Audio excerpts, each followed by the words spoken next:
Tu penses que certains ne voudront pas entendre parler de Jésus à cause de leur origine ou de leur religion présumée? Et si Dieu cassait tes préjugés? Prépare-toi.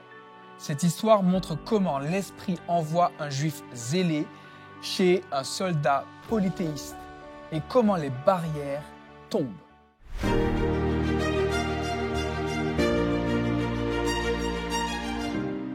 La pensée du jour se trouve dans Actes 10, verset 44. Alors que Pierre prononçait ces mots, l'Esprit Saint descendit soudain sur tous ceux qui écoutaient la parole. Salut, c'est Stéphane et j'espère que tu vas bien grâce à Dieu.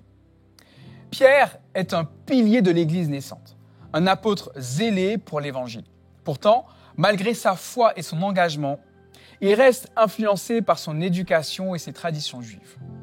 Il croit sincèrement que le salut est pour les Juifs et que les polythéistes doivent au moins, à minima, s'assimiler à la culture juive pour être éventuellement acceptés de Dieu, si jamais cela est possible. Mais Dieu, lui, veut élargir sa vision. Alors qu'il prie sur une terrasse, Pierre reçoit une vision étrange. Un grand drap descend du ciel, rempli d'animaux considérés comme impropres à la consommation. Une voix lui dit: Pierre, lève-toi, tue et mange. Pierre est choqué, il refuse. La scène se répète 3 fois. Troublé, il se demande ce que cela signifie. Au même moment, des hommes envoyés par un centurion romain, Corneille, frappent à sa porte. L'Esprit lui dit de descendre et de les suivre sans hésitation.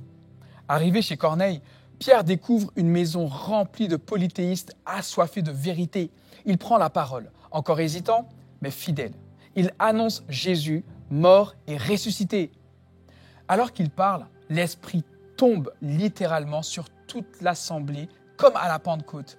Et la présence de Dieu se manifeste. Pierre est stupéfait, car Dieu vient de lui montrer qu'il ne fait pas de distinction entre les personnes. Le salut est offert à tous, sans condition de peuple, de culture, d'origine. Ce moment marque un autre tournant dans l'histoire de l'Église. Après les Orientaux avec les Samaritains, les Africains avec l'eunuque éthiopien, c'est au tour des Européens avec Corneille d'être la preuve que la foi en Christ n'est plus seulement une foi juive, mais un message pour toutes les nations.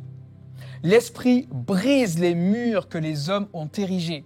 Il renverse les préjugés, élargit les cœurs et unit ceux qui étaient divisés.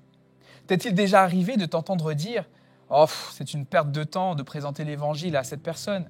À quoi bon ? Vu sa religion et son origine, c'est une perte de temps. » L'Esprit du Seigneur nous rappelle que son action est universelle. Il nous pousse à sortir de nos cercles habituels pour rencontrer ceux que nous n'aurions jamais imaginé fréquenter. Il élargit notre amour, notre compassion, notre vision.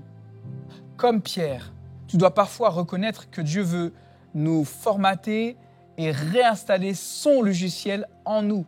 Il veut nous faire voir les autres avec ses propres yeux. Il veut nous enseigner que l'Évangile n'est pas une frontière, mais un pont.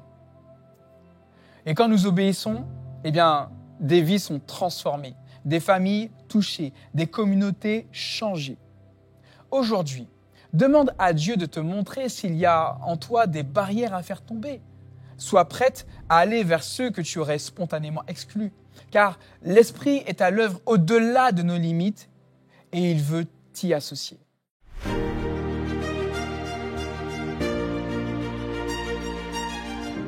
Prends un moment aujourd'hui pour appeler, écrire ou rencontrer quelqu'un de différent de toi et écoute cette personne avec bienveillance.